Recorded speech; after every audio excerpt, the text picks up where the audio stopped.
ابین جهان قسمت 32. چهارمین قاعده تکامل، تطبیق یا وحدت، قاعده اساسی تکامل. بخش هفتم، تفاوت تطبیق با تسلیم طلبی و سازشکاری، قسمت 2. خودسازی انقلابی، رضایت نفس، آغاز سقوط. تطبیق فعال یا مبارزه جویانه انسانی، حل مسئله شکنجه، تطبیق در صحنه سیاسی. تفاوت انطباق تکاملی با فرصت طلبی و نفاق.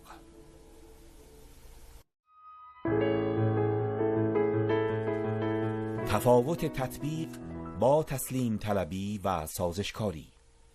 1. خودسازی انقلابی.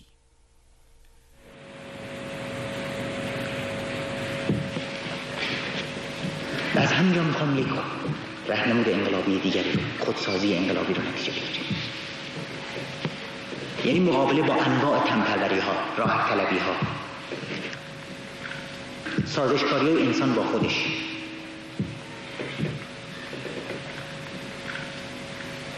وقتی صحبت از خودسازی انقلابی میکنیم، نه یک چیز ذهنی توی خونه در بسته، دقیقاً در مسیر یک حرکت انقلابی است که میسره. یعنی به جای گرمی و نرمی، قدری هم بایستی سرما و گرسنگی رو چشید، خشونت رو لمس کرد، لختی از تنبلی و بیکارگی باید خارج شد، از رنج ها و مرارت ها باید استقبال کرد، نه اینکه از سختی گریزان باشه. از قدیم گفتن که ناز پرورد تنعم نبرد راه به دوست. برای اینکه نقش درگیری های سازنده، نقش روزهای بحران در پیشرفت‌های تکاملی بسیار قابل توجه.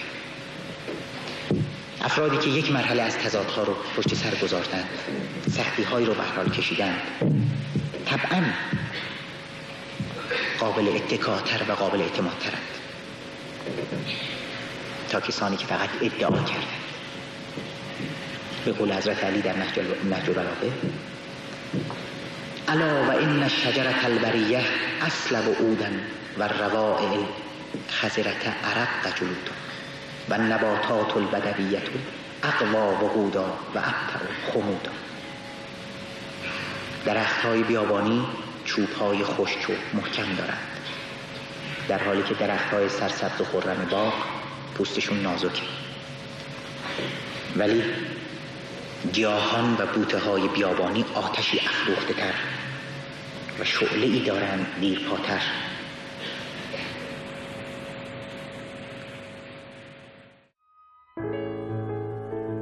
تفاوت تطبیق با تسلیم طلبی و سازشکاری. 2. رضایت نفس، آغاز سقوط.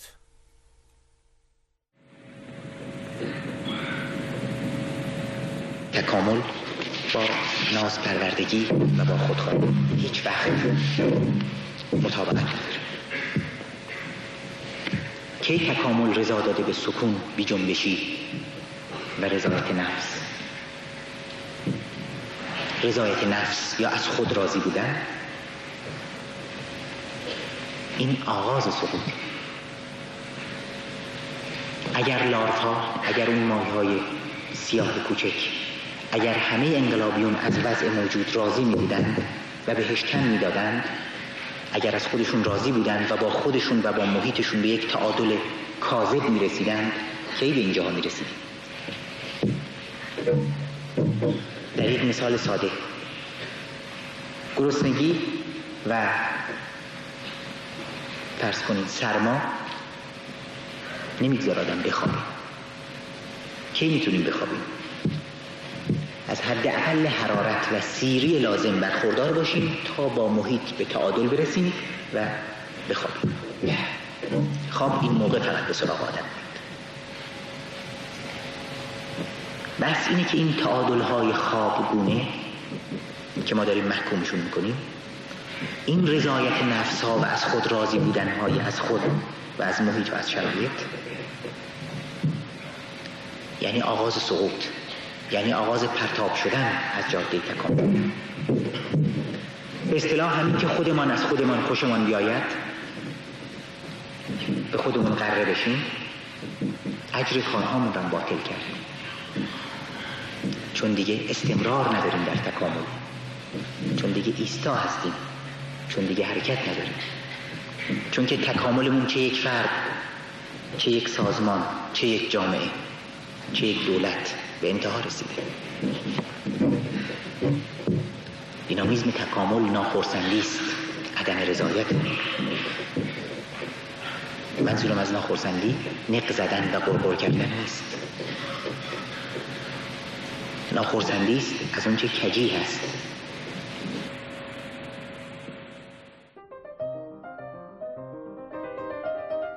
واژه تعادل در پهنه‌های مختلف دنیای دانش از یک زاویه معنایی یکسان دارند: ایستایی، سکون، تغییر نکردن، گام بر نداشتن به پیش. تعادل مکانیکی: هنگامی که هیچ نیروی خنثی نشده‌ای در داخل یک پدیده، همچنین میان پدیده و محیط پیرامون آن وجود نداشته باشد، میگوییم سیستم در تعادل مکانیکی قرار دارد. اگر در نیروهای درونی پدیده تفاوتی رخ دهد یا میان محیط و پدیده اختلافی نمایان گردد، آنگاه سیستم به حرکت در آمده دچار دگرگونی می شود، تا جایی که دیگر بار به نقطه تعادل برسد. تعادل شیمیایی: هرگاه پدیده‌ای در ساختار داخلی خود تمایلی به واکنش‌های شیمیایی، جابجایی ماده از بخشی به بخش دیگر، پخش شدن یا حل شدن مواد داخلی نداشته باشد، میگوییم سیستم در حالت تعادل شیمیایی قرار دارد. پدیده‌ای که در حالت تعادل شیمیایی باشد دچار تغییر حالت و دگرگونی نخواهد شد مگر مواد داخلی آن از حالت تعادل در آمده، آنگاه جنب و جوش و تلاش برای رسیدن به تعادلی دیگر پدیده را از نظر شیمیایی به حرکت و دگرگونی وادارد. تعادل گرمایی: هنگامی که سیستمی از نظر گرمایی با درون خود و با محیط پیرامون در یک دما باشد، هیچ گونه تغییر و حرکتی در آن رخ نداده، پدیده در حالت تعادل قرار دارد. هنگامی که میان بخش‌های مختلف سیستم و یا میان سیستم و محیط اختلاف دما ایجاد شود، پدیده از حالت تعادل خارج شده، تغییر و جنب و جوش در آن نمودار می‌گردد.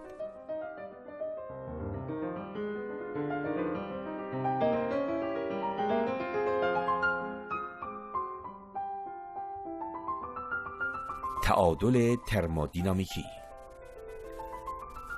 در شرایطی که مختصات ترمودینامیکی یک سیستم چه خود به خود و چه به علت عوامل خارجی تغییر کند، گفته می شود سیستم تغییر حالت داده است. هنگامی که شرایط برای هر سه نوع تعادل مکانیکی، شیمیایی و گرمایی برقرار باشند، گفته می شود پدیده در حالت تعادل ترمودینامیکی است. در چنین شرایطی هیچ گونه تمایلی برای تغییر حالت نه در سیستم و نه در محیط آن وجود ندارد. در دنیای بیولوژیک، از دید دنیای زیست شناسی، هنگامی یک سلول زنده است که در حالت تعادل مطلق نبوده، با مواد محلول در محیط پیرامونش کنش و واکنش داشته باشد. جسم زنده هرگز نمیتواند به چنین تعادلی برسد. سلولی که در تعادل کامل با مواد محلول در ملأ پیرامون محیط خود باشد، یک سلول مرده است.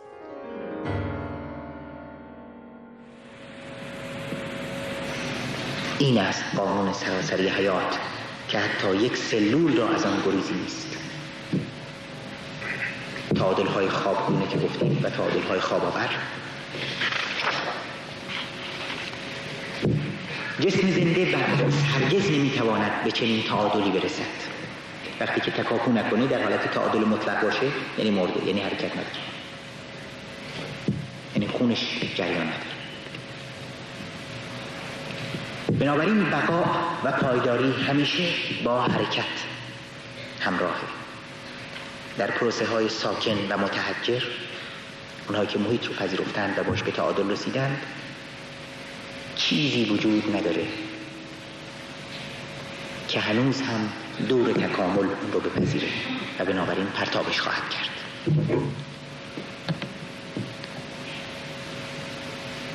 بنابراین همین که ما ایستادیم و تطابق نکردیم، همین که تن دادیم، هر کی میخوایم باشیم، یک سازمان انقلابی، یک دولت، یک رهبری، همین که نتونستیم دینامیزم لازم رو به خلق بدیم و اونها رو بشورونیم و بسیج بکنیم بر علیه موانع تکامل، آغاز سقوط و مرگمون فرا رسیده. به همین دلیل اگر دیده باشیم در سراسر قرآن هر وقت میخواد صحبت بکنه از یک کسی که مثلا راه یافته است، هدایت شده است یا رستگاره، همیشه با تأکید رو این که امیدوار، امید است، شاید صحبت میکنه. فعسا اولئک ان یکونوا من المهتدین. امید است که راه یافته باشند. کسانی که این کارو بکنند، تازه امید است که اینطور باشند. ولی اگر بگن ما راه یافتیم، خب تمومه که یه چیزی نمونده.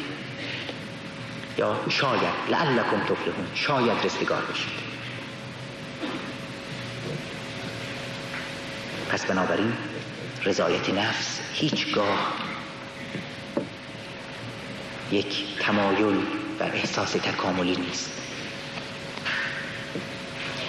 خب اون چه که گفتیم حالا در ادامه بحثمون مشخص شد مرزهای تطبیق از سازشکاری و تصمیم طلبی.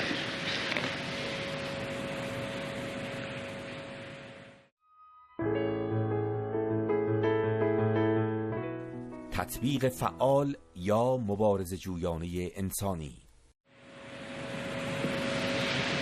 تطبیق همون قاعده اساسی است که گفتیم همه جا حاکم. بررسی کردیم در سراسر دنیای جانداران و موجودات زنده، چه حیوانات چه انسان. حیوانات رو دیدیم در مقابل شرایط نامساعد کوچ میکنن، مهاجرت میکنن.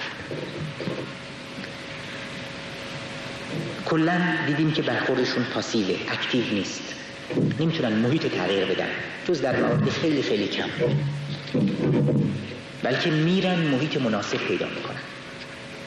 در حالی که درست برعکس، انسان محیط رو تغییر میده. قبلا صحبت کردیم که باهاش برخورد فعال داره، برخوردی آگاهانه داره و برخوردی ارادی داره. تطابق انسان اصلا در ظرف اجتماعی میسره. با زندگی دست جمعی ما میتونیم با طبیعت مبارزه بکنیم و موانع راه کمال رو برداریم. به عبارت دیگه قانونمندی ها رو تشخیص میدیم، با قانونمندی ها شرایط رو تغییر میدیم، قانونمندی ها رو علیه هم به کار میندازیم و کار خودمون رو پیش میبریم. از آب برق میگیریم، با برق روشنایی ایجاد میکنیم، بر شب غلبه میکنیم. انرژی نفت در نفت رو تبدیل به انرژی حرارتی میکنیم، بر سرما غلبه میکنیم. آب رو از پایین از چاه به بالا میکشیم و شرایط بقای خودمون رو تأمین میکنیم. پس انسان و حیوان هر دو مسئلهشون رو به هر حال با محیط حل میکنن، یکی فعال و یکی اساساً منفعل. تطبیق انسان ویژگی های خود انسان رو داره، آگاهانه است، ارادی است و در ظرف اجتماعی بند. تطابق حیوانات صرفاً بیولوژیک است، در کادر غرایزشون هست، یعنی در یک دایره تنگ محدود حول حفظ خودشون و حفظ نسلشون، نه اینکه خودشون ارتقا پیدا بکنند. در حالی که انسان صرف نظر از تطابق بیولوژیکی تطابق روانی هم داره. در بسیاری موارد بقای عقیدتی و روانی انسان حتی بقای فیزیکی و مادی جسمش رو تحت شعاع قرار میده. حاضر شهید بشه. انسان در عین داشتن غرایز اونها رو مهار میکنه. همونطور که قبلا گفتیم تسبیح همه موجودات یک طور نیست، اگرچه جوهر همه تسبیح ها حرکت به جانب خداست، ولی در اشکال متفاوت.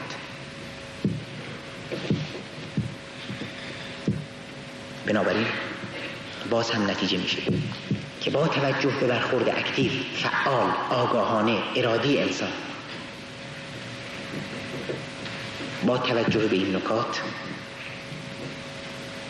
دیگه تن دادن به شرایط، راضی بودن از وضع خود، راحت طلبی، یله شدن، سکون، بی تحرکی، اینها دیگه در منطق تکامل محکوم هستند. اینها با تکامل سازگار نیستند. چرا که در روند تکامل همیشه وحدت و تلاش به منظور رسیدن به وحدت از طریق یک مبارزه پیگیر بوده که جاده تکامل رو هموار می‌کرده. در غیر این صورت هیچ چیزی به دست نخواهد آورد. به همین دلیل که تطابق انسانی در درجات کیفاً متعالی تری از تطابق حیوانی جریان داره، تا متعالی ترین درجات، فراتر از خیلی از محدوده ها. به قول قرآن تا خدا. یعنی دست ما بسیار واضح، برای اینکه در مقابل شرایطی که میخوان بنده و اسیرمون بکنن مقاومت بکنیم.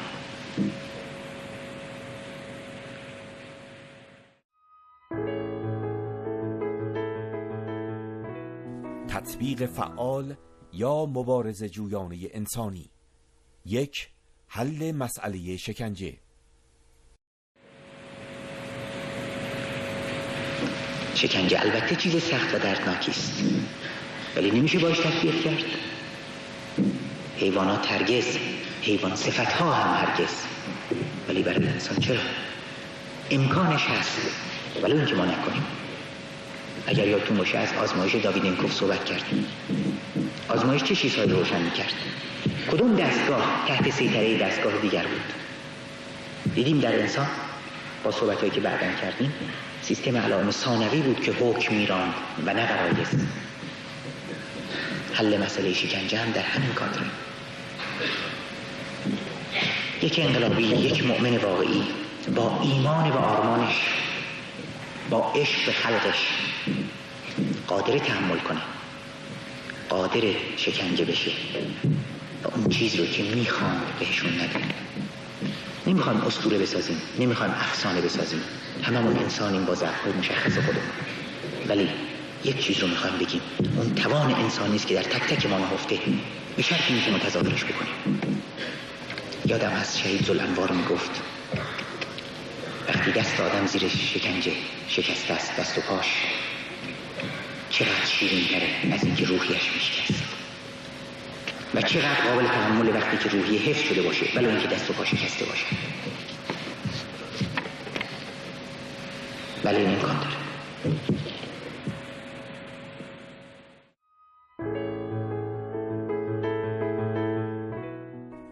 پری آداپتاسیون یا تطبیق از پیش، کیفیت نوین تطبیق انسان.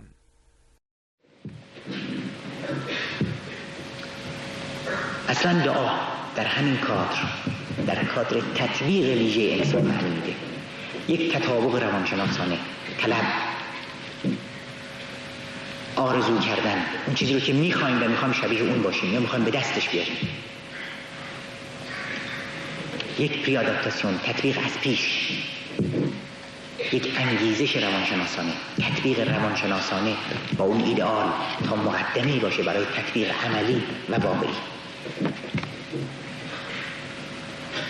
میخوایم بگیم که تطبیق انسان زیست شناسانه فقط نیست، آگاهانه است، ارادی است. بنابراین همون تطبیقی که جوهر واحدی داشت چه در حیوانات و چه در انسان، اینجا با ویژگی و کیفیت نوین باش مواجه میشه. گیاه باید غذا بگیره، حیوان بایستی به دنبال غذا بره، انسان خودش غذا آماده میکنه. پس بی خود نیست که تکامل انسان بیش از پیش با درگیری عجین میشه. مبارزات سرسخت، آشتی ناپذیر که سرانجام چیزهای تطبیق پذیر رو برنده میکنند. چرا؟ برای اینکه ما قدرت و اراده مبارزه و جنگیدن داریم. برای اینکه در تکامل ما اثری از سستی نیست. تکامل جایی برای سستی و فتور نداره. تکامل، سعادت، رستگاری با سختی و درگیری همراهه. موفقیت، پیروزی و موقعیت‌های جدید آسون بدون مرارت و بدون رنج به دست نمیاد. به قول حضرت علی الجنة حفت بالمکاره، پیچیده است بهشت، آمیخته است با سختی‌ها، با کراهت‌ها و با ناراحتی‌ها. عجین، یا به قول خود قرآن یا ایها الانسان انک کادح الی ربک کدحا فملاقیه. توی انسان در یک مسیر بسیار پرفراز و نشیب و با رنج روان هستی به جانب پروردگارت تا به ملاقاتش برسی. بله، موفقیت ها و پیروزی ها، استقبال مردمی آسون و بی‌مرارت به دست نمیاد. باید شکنجه دید، سختی رو کشید، خون داد و همه ناراحتی هاش رو هم تحمل و تقبل کرد. فحش یا ناسزا، تهمت یا توهین، کتک یا شلاق، شکنجه است یا اعدام. هیچ کدوم از اینها ما رو به مدارج پایین‌تری نمی‌رانند، همه اونها ما رو بالا میبرند. و الا بدون سختی مگر میشه صحبتی از موفقیت کرد؟ مگر اینکه بخوایم انگلوار از قبل دیگران ارتضاع کنیم، پشت سر دیگران از موقعیت اونها سوء استفاده بکنیم. این هم که دیری نخواهیم پایید، به دلیل اینکه لیاقتش رو نخواهیم داشت، به دلیل اینکه اونها رو هم خراب خواهیم کرد.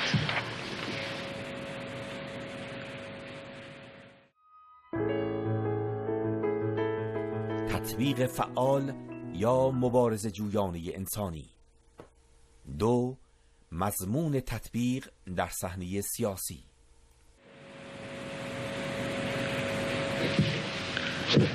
پس حالا ببینیم که این تطبیق و انطباق در صحنه سیاسی چه مضامینی پیدا خواهد کرد.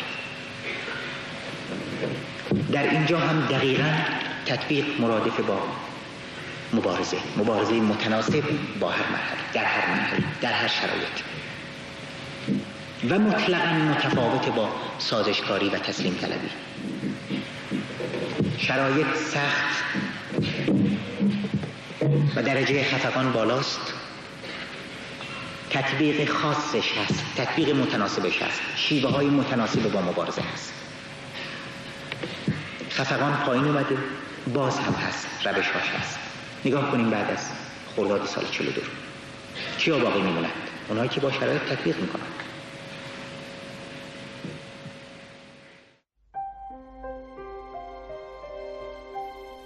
پس از کودتای ننگین 28 مرداد 1332 و برافتادن دولت ملی دکتر محمد مصدق،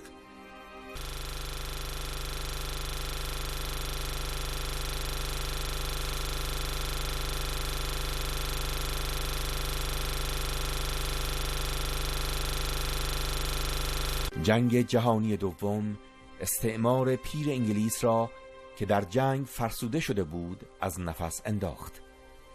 انگلیس به میزان زیادی توان نفوذ استعماری خود را از دست داد.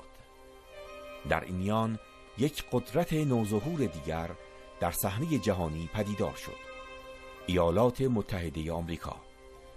آمریکا طی 2 جنگ جهانی به خاطر دوری از صحنه اصلی جنگ در اروپا نه تنها فرسوده نشد، بلکه فروش سلاح و صنایع به متفقین اقتصاد آن کشور را با سرعت از پلکان رشد بالا برد.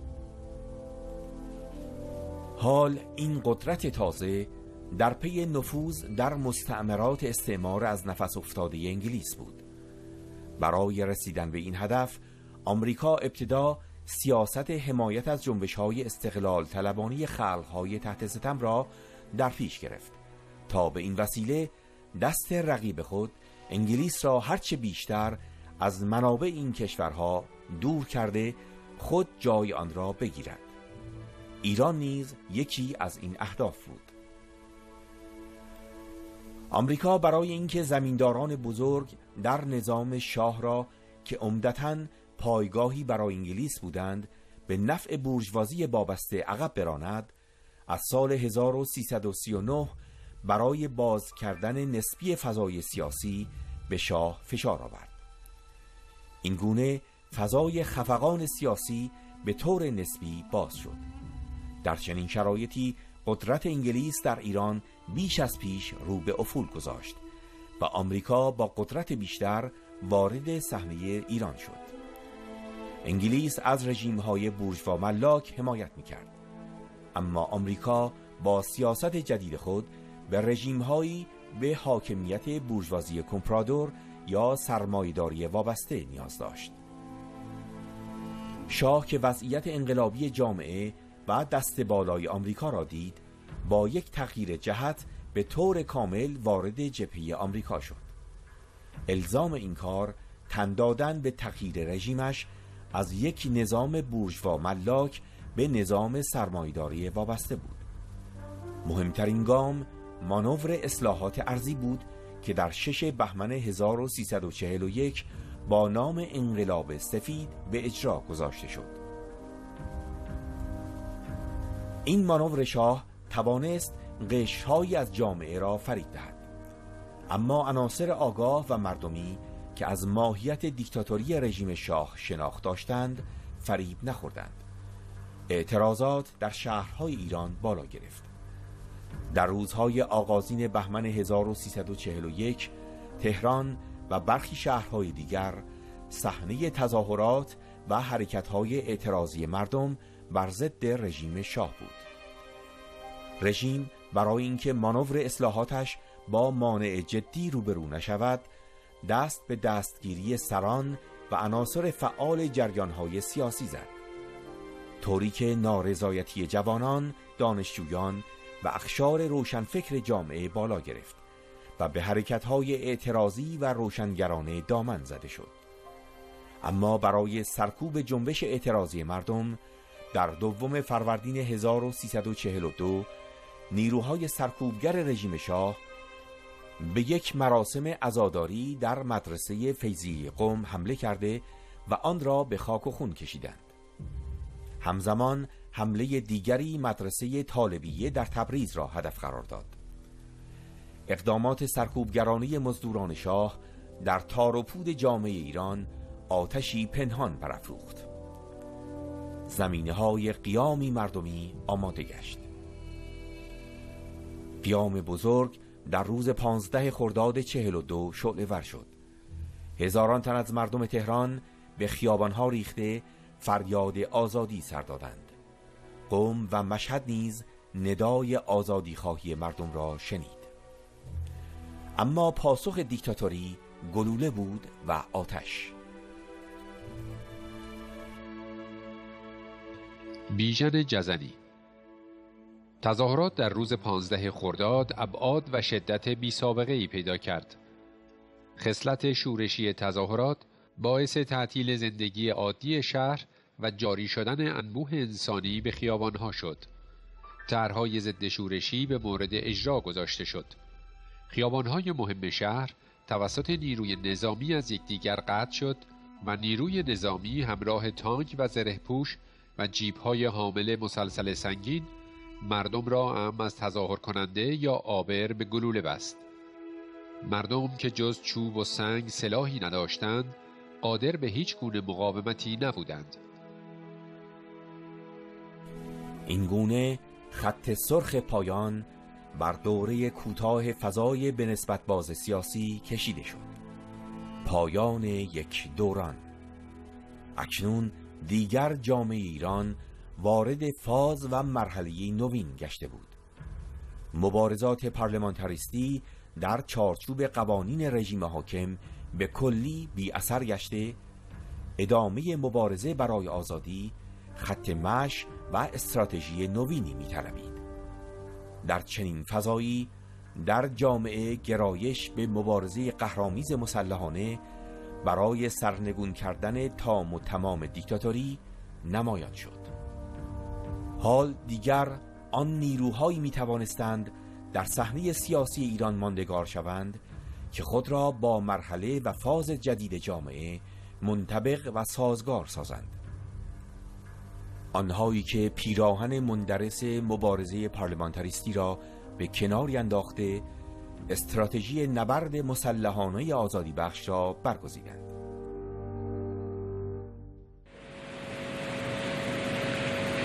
شرایط چی اقتضا میکنه؟ مبارزه باید مخفی باشه، انقلابی باشه، مسلحانه باشه. دیگه چیز نمیمونه که. در همین صحنه هم پس در صحنه سیاسی هم میشه تفاوت کیفی بین تسلیم طلبی و فرصت طلبی رو با تطبیق دید. همونطوری گفتیم جوهر تطبیق در رابطه با تجدید نظر طلبی بحث کردیم، بایستی اصول حفظ بشن با انعطاف متناسب. مگر مبارزه بایستی تعطیل بشه؟ مگر بایستی سیاست صبر و انتظار پیشه بشه؟ نه، این تسلیم طلبی است. بایستی روش‌های متناسب رو پیدا کرد.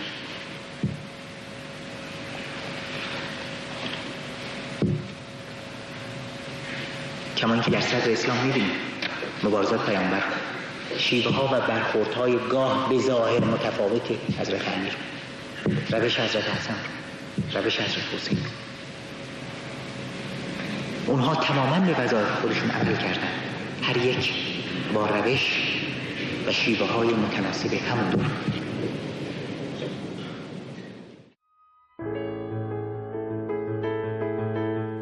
تفاوت انطباق تکاملی با فرصت طلبی و نفاق.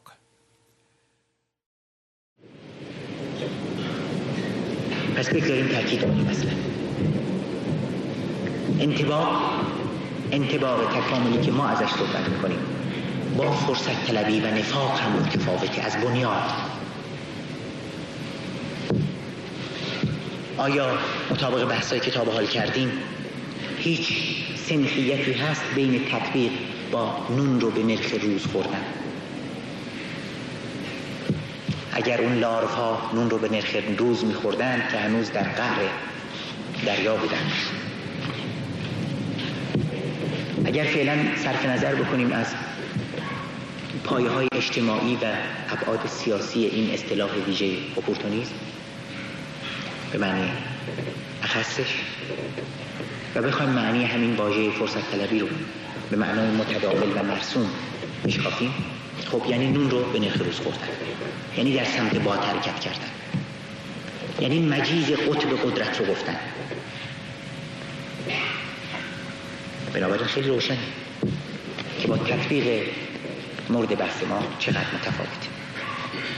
مگر نه که تطبیق تکاملی دقیقاً بر ضد تطبیق فرصت طلبانه و مجال طلبانه‌ای که به منظور کسب قدرت، نزدیک شدن به قطب‌های قدرت هست صورت میگیره.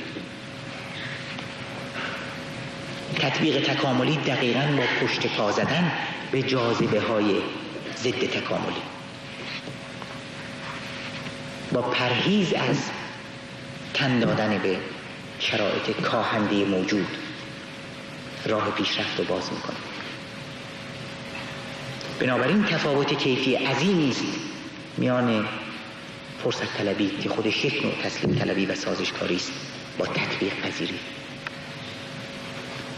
بنابراین همه اونهایی که به رنگ روز در میان، همه اونهایی که فرصت طلبانه مجیز قدرت‌ها و قطب‌های حاکم رو میگن، به حکم منطق تکاملی بی‌فرجام و نابود شونده هستند.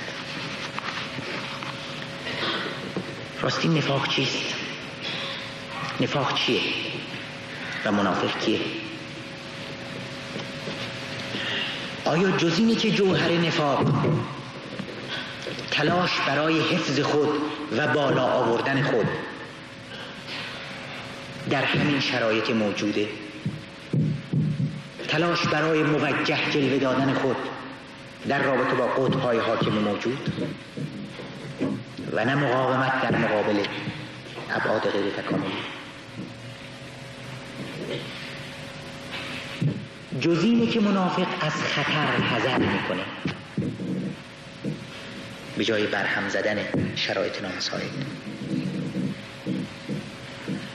و این هم چیزی جز بهره جویی و سوداگری نیست و این هم که در مسیر تکامل جایی نداره. خب اگر ما هر روز همچون بت عیار به رنگی در بیاییم و تملق کسی رو بگیم، ما منافق هستیم یا اونهایی که سرسخت استوار بیباک و جسور بر سر عقیده‌شون ایستادن و پا می‌فشارن و براش جان میدن؟ کدوم یکی؟ اونهایی که وقتی چیزی رو برخلاف اسلام و انقلاب میدونند از آغاز بهش اعتراض میکنند، یا اونهایی که بهش بله میگن، با اونهایی که هر روز در محرابی سر میسازند؟ آیا جز اینه که جوهر نفاق دوئیت، دوگانگی و درویی است؟ دوگانگی بین زبان و قلب، دوگانگی بین شکل و محتوا. در شکل و ظاهر مثلا از اسلام و انقلاب دم زدن، ولی در محتوا و در باطن انحصار طلبی، ارتجاع و ضد منافع خلق رو تبلیغ کردن. به زبان از وحدت سخن گفتن و در عمل مسیر تفرقه را رفتن. حال اینکه ما دیدیم مسیر تکامل مسیر وحدت بود، مسیر انطباق بود، مسیر یکدلی و یک رنگی بود.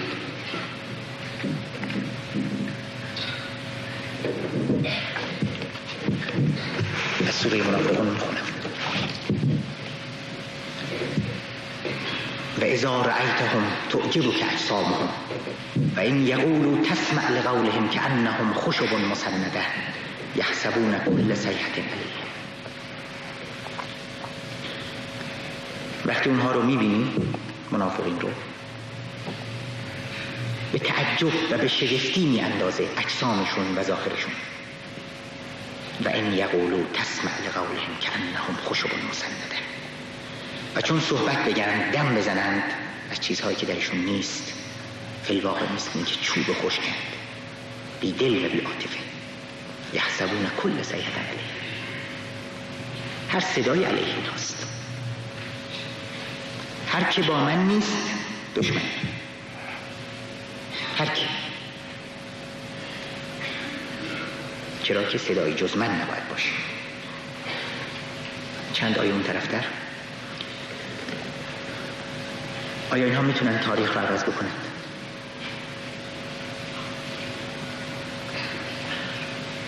میتونن مانع تکامل بشن؟ نه. هم الذین یقولون لا تنفقوا علی من عند رسول الله حتی ینفضوا.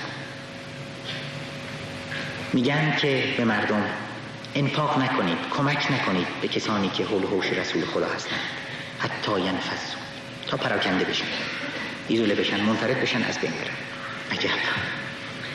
ولله خزائن السماوات والارض ولکن المنافقین لا یفقهون.